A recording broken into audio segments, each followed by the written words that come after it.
O prefeito Sebastião Melo disse em entrevista para a coluna da Rosane de Oliveira, diretor Vanucci, que Porto Alegre precisa de muito mais casas de bomba. Eu ontem ouvi o pessoal do IPH e eles me disseram que não necessariamente precisa de mais casas de bombas, desde que elas funcionem, que foi o que não aconteceu durante a enchente de maio. Eu tenho comentado nos espaços aqui da RBS, inclusive no Jornal do Almoço, que a cidade, a cada chuvarada, parece que enche por dentro, como se eu tivesse, ou a população tivesse a impressão de que o esgoto pluvial está entupido de alguma forma. Eu gostaria que o senhor, primeiro, respondesse se, de fato, precisa mais casa de bomba ou é suficiente o que se tem aí. E segundo, desse uma ideia de como é que está a cidade por dentro. Né? Não, muito boa pergunta. Inclusive, esse foi um dos temas que hoje de manhã foi a nossa pauta ali interna, né?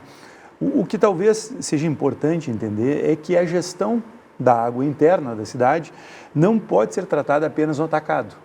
Eu acho que foi isso que o prefeito quis transmitir, né? Que a microdrenagem, ou seja, termos pequenas casas de bombas ou termos bombas em locais estratégicos, é uma solução que até então não esteve no nosso rol, no nosso arsenal para combater o alagamento da cidade. Então, o prefeito fala sobre muitas áreas baixas, né? Basicamente, Porto Alegre tem 30%, 40% do seu território dentro de polder, né? Que são áreas que são mantidas secas por conta de diques, por conta de sistemas de proteção que incluem casas de bombas para expulsar a água de dentro para fora. Em relação especificamente ao que aconteceu em maio de 2024, isso merecia um programa inteiro sobre isso, mas assim, as casas de bombas não foram o ponto central. O ponto central, você pode dizer assim, se as casas de bombas realmente hoje, nos últimos 12, 24 meses, foram algum problema, são nos eventos de chuva extrema, né? Que tenha muita intensidade e tenha uma duração um pouco menor. O que nós estamos observando, os holandeses foram taxativos, e isso é um fenômeno mundial, né? Que a distribuição das chuvas vem mudando, né? O chamado IDF, que é intensidade, duração, frequência e também o volume total, né? São o que indica qual é o comportamento de chuva em determinado território, que isso vem se alterando drasticamente. Para termos uma ideia, assim, na Holanda, a média de chuvas é a metade do que no Rio Grande do Sul. 800 milímetros ano, alguma coisa assim, e aqui 1.600. Ou seja, eles têm uma realidade diferente da nossa. Mas hoje, eles começam a se preocupar com o alagamento decorrente de chuvas, que é o principal desafio imediato de Porto Alegre, né? Nós termos uma circulação assegurada durante períodos de chuvas e de alta intensidade e curta duração, mas nós precisamos não descuidar também da proteção contra cheias. Então, é importante sempre, quem está nos ouvindo, entender a diferença de alagamento para inundação. São palavras que até muito pouco tempo atrás eram sinônimos para a gente. Mas o alagamento é expulsar a água interna que veio das chuvas, das nossas bacias internas de Porto Alegre, para o Rio Guaíba, o Jacuí, o Gravataí, né? Isso é a prevenção de alagamentos. E é para isso que as casas de bombas funcionam. E né? é para isso que as casas de bomba foram desenhadas. A prevenção de inundações é feita basicamente com diques. E as casas de bomba são complementares aos diques, né? As casas de bomba garantem que, caso haja algum tipo de, digamos, penetração de águas externas dentro da cidade, essas águas também sejam expulsas tempestivamente. Mas o prefeito falou especificamente, temos mais casas de bombas. Bom, principalmente no 4º distrito, nós temos pontos de alagamentos que são históricos, tá?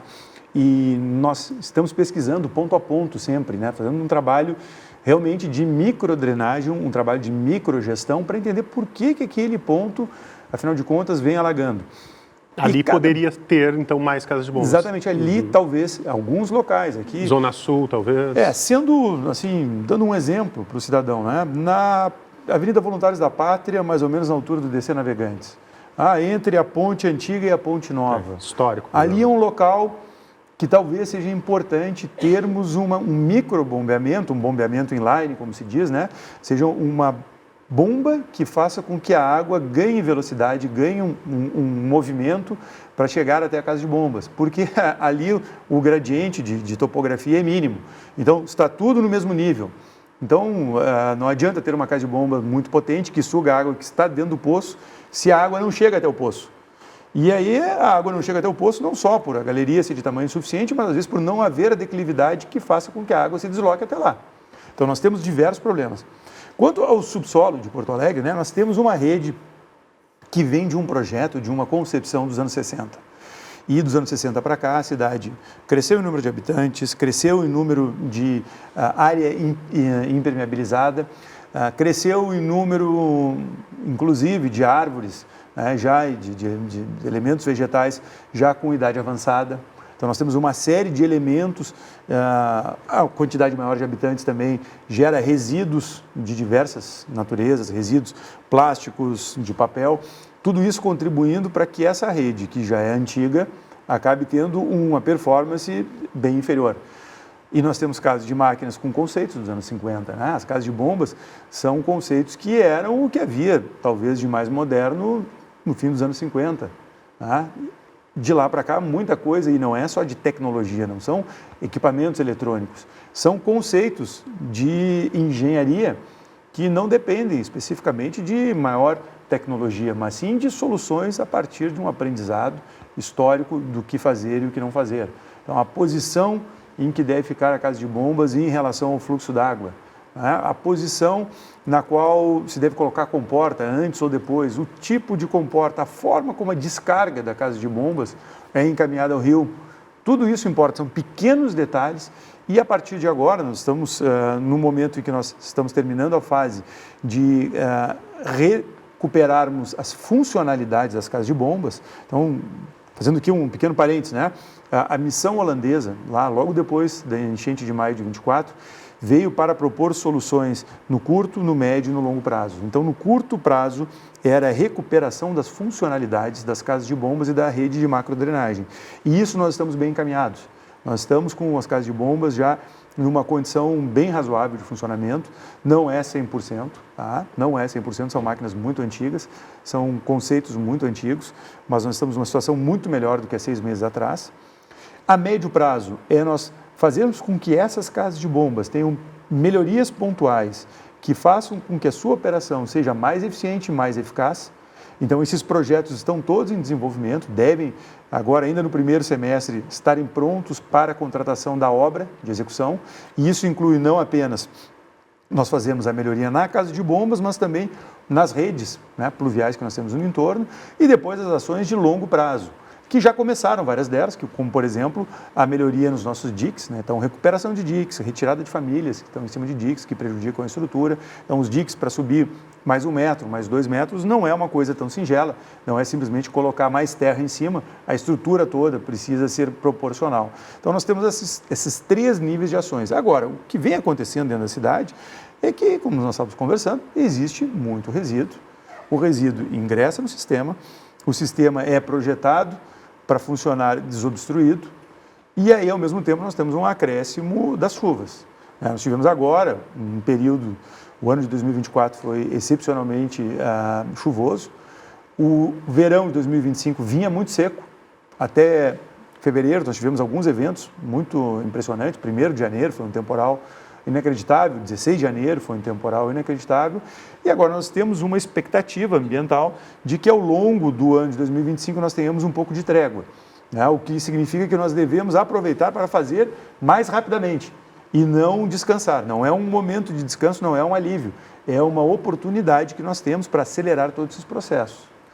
Não sei se respondi a pergunta. A gente tem pouco tempo, né, infelizmente, claro. Mas só uma curiosidade, tem algo a fazer para desobstruir os canos? Nós trabalhamos hoje com 2 equipes especializadas, nós temos em torno de 30 hidrojatos, que são caminhões que inserem uma tubulação que faz como se fosse um jateamento e depois a aspiração, e nós temos mais 4 chamados super sugadores, que aí são os hidrojatos, mas de altíssima capacidade.